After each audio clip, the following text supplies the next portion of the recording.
नमस्ते। आजकल पूरे उत्तराखंड में नंदा रात चल रही है, कहीं पर नंदा अष्टमी चल रही है। एक जगह से नंदा रात ख़त्म होती है तो दूसरी जगह नंदा अष्टमी शुरू हो जाती है। आपको ऐसा नहीं लगता कि कनेक्शन है पूरे उत्तराखंड में, चाहे वो कुमाऊँ हो, चाहे वो गढ़वाल हो? जब नंदा रात होती है तो नंदा रात का मतलब है कि माँ देवी, माँ भगवती नंदा को विदा करना, ससुराल विदा करना। एक बिल्कुल मन को छू लेने वाला ऐसा वो परिदृश्य होता है नंदा रात में। ऐसा गांव जिस जिस पड़ाव से, जिस जिस गांव से नंदा रात होकर के गुजरती है, ऐसी कोई महिला नहीं होगी, ऐसी कोई स्त्री नहीं होगी, ऐसा कोई पिता नहीं होंगे, माँ नहीं होंगे जिसके आँखों से आंसू ना आते हों, या उस टाइम पे ऐसी कोई माँ नहीं होगी जो अपनी बेटी को याद करके ना रोए। नंदा के रूप में वो अपनी बेटी को देखते हैं, अपनी बेटी को विदा करते हैं। पहाड़ों में ये विडंबना रही है, कहने को तो कहते हैं कि 2 गांव हैं। पहाड़ के लोग कहते हैं हाँ यही बगल में है, लेकिन अगर सच्चाई देखा जाए तो पहाड़ की एक तलहटी में एक गांव होता है, दूसरी तरफ की तलहटी में दूसरा गांव होता है। अब इतनी दूर उन्होंने जो है अपनी बेटी को दे दिया है। ये किसी ज़माने की बातें थी, रही होंगी, जब कोई आने जाने का कोई साधन नहीं था, जब अपनी बेटियों को बहुत दूर दूर देना। सोचो कैसा मन में उनके रहा होगा कि केवल त्योहारों पर ही अपनी बेटी को देखना, उसको बुलाने जाना, उसको आवभगत करना, और बेटी भी कैसे कभी कबूतरों के थ्रू, कभी किसी जानवर के थ्रू, कभी हवा के थ्रू अपने माँ बाप को, अपने भाई भाभी को, अपनी बहनों को अपना संदेशा दे रही है। तो माँ नंदा की ससुराल भी बिल्कुल कैलाश पर्वत में ही मानी गई है। तो नंदा रात में ऐसे ही बेटी को विदा किया जाता है, माँ नंदा को अपनी बेटी समझ करके जो है विदा किया जाता है। वो जो मन भावन जो क्षण होता है ना, वो अभी जैसे अभी मेरे सामने जैसे आ रहा है, तो मैं इमोशनल हो रही हूँ।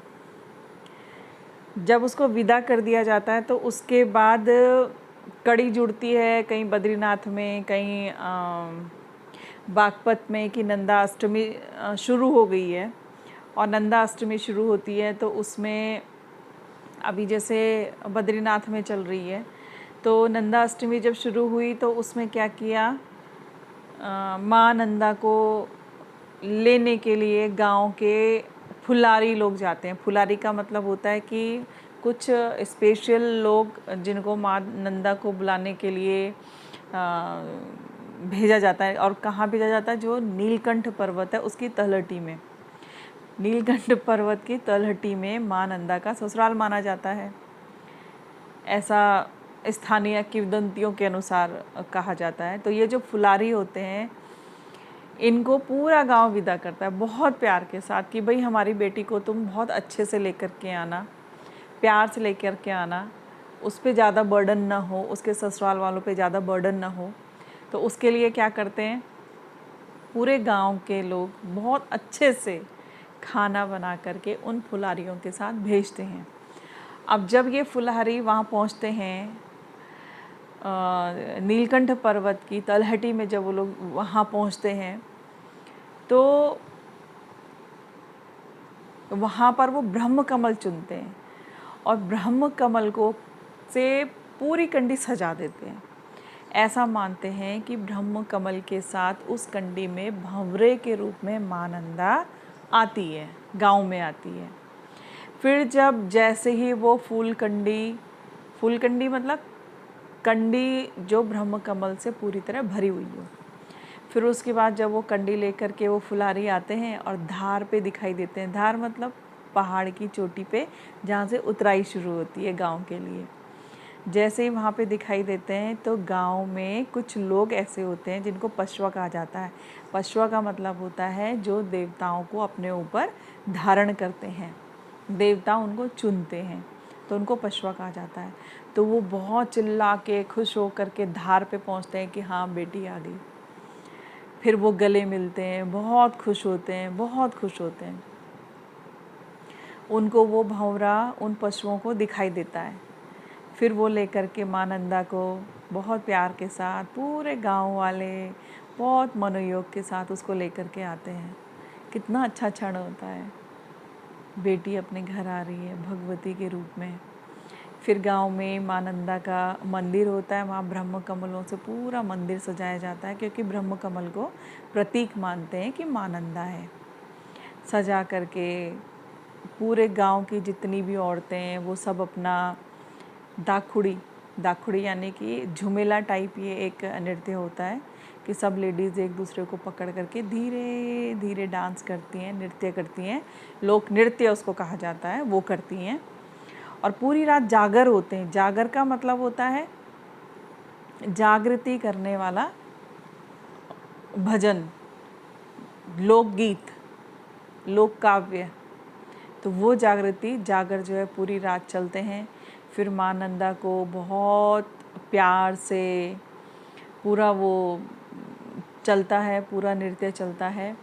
सारी लेडीज़ इसी बहाने, जितनी भी गांव में कहा जाता है उत्तराखंड में बहन को, बेटियों को ध्यान कहा जाता है, तो सारी की सारी ध्यानियों को इकट्ठा किया जाता है, बोला जाता है।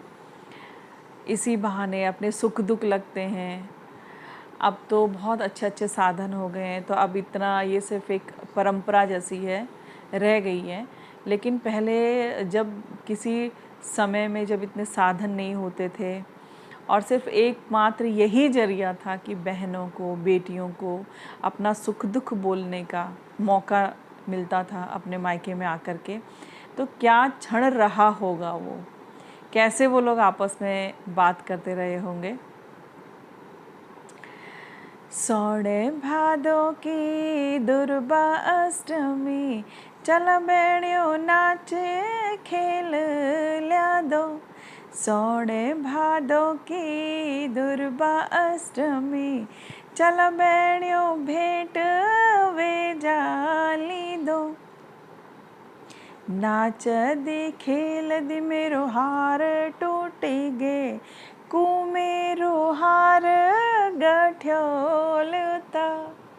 नाच दी खेल दी मेरो हार टूटी गे, कू मेरो हार गठियोलता। बाबा जी त्यारा धागू बट्योला, वे तेरी हार गठियोलिता। बाबा जी त्यारा धागू बट्योला, वे तेरी धागू हार गठियोलिदा। जब माँ नंदा गाँव आ गई, बहनें आ गई, बेटियाँ आ गई, तो आपस में सब लोग क्या बोल रहे हैं, आओ बहनों, जितनी भी 9 बहनें हैं सब लोग आओ, खेलेंगे, नाचेंगे। जब हम सावन भादों की अष्टमी में मिल ही गए हैं तो आपस में खेलेंगे, कूदेंगे, बात करेंगे, अपने सुख दुख सुनाएंगे। तो माँ नंदा क्या कह रही है, अगर खेलते खेलते मेरा हाथ टूट गया तो क्या होगा, कौन उसको गठाएगा, मतलब कौन बनाएगा।